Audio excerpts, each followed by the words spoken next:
Welcome to Miss Kayla's Story Time. Hello everyone, my name's Kayla. Today I'll be reading Mr. Happy. Mr. Happy by Roger Hargreaves.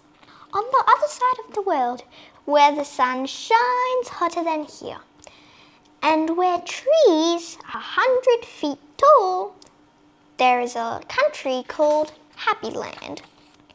As you might well expect, everybody who lives in Happy Land is as happy as the day is long. Wherever you go, you see smiling faces all around.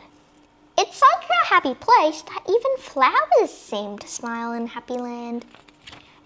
And as well as all the people being happy, all the animals in Happy Land are happy as well. If you ever see a mouse smile, or a cat, or a dog, or even a worm, go to Happy Land. This is a story about someone who lived there who happened to be called Mr. Happy. Mr. Happy was fat and round and happy. He lived in a small cottage beside a lake at the foot of a mountain and close to a wood in Happy Land. One day, while Mr. Happy was out walking through the tall trees in those woods near his home, he came across something which was rather extraordinary. There in the trunk of one of the very tall trees was a door. Not a very large door, but a nevertheless door. Certainly a door, a small, narrow, yellow door. Definitely a door. I wonder who lives here, thought Mr. Happy to himself, and he turned the handle of that small, narrow, yellow door.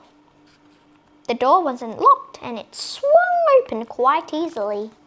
Just inside the small, narrow, yellow door was a small, narrow, winding staircase leading downwards.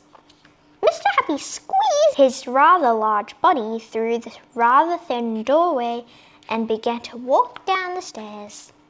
The stairs went round and round and down and down and round and down and down and round.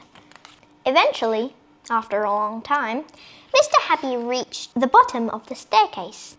He looked around and saw, there in front of him, another small, narrow door, but this one was red.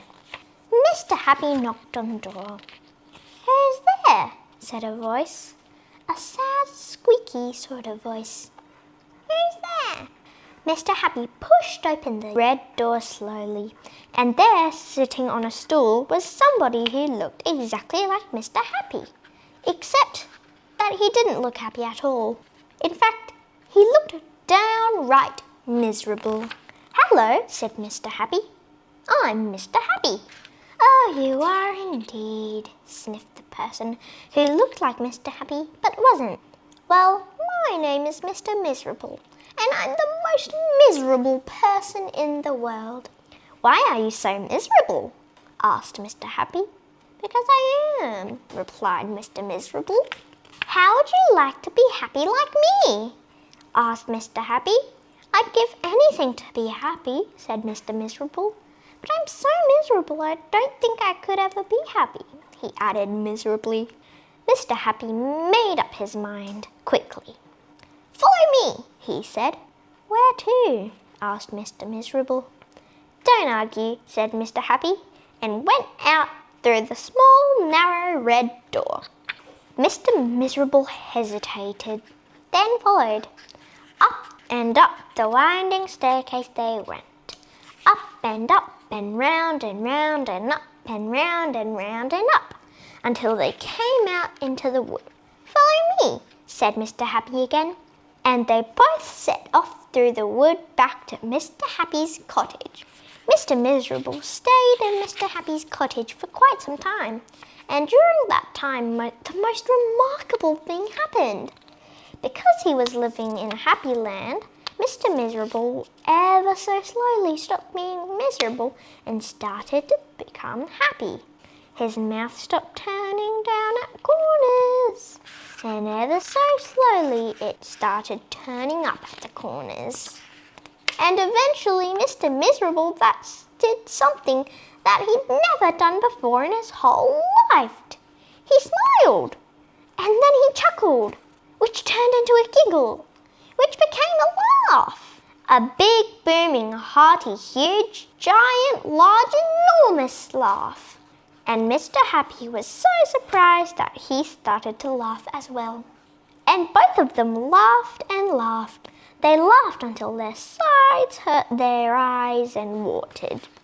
Mr. Miserable and Mr. Happy laughed and laughed and laughed and laughed. They went outside and they still laughed. And because they were laughing so much, everybody who saw them started laughing as well. Even the birds in the trees started to laugh at the thought of somebody called Mr. Miserable who just couldn't stop laughing. And that's really the end of the story, except to say that if you ever feel as miserable as Mr. Miserable, you used to know exactly what to do, don't you? Just turn your mouth up at the corners. Go on! Thank you for listening. I'll see you next time.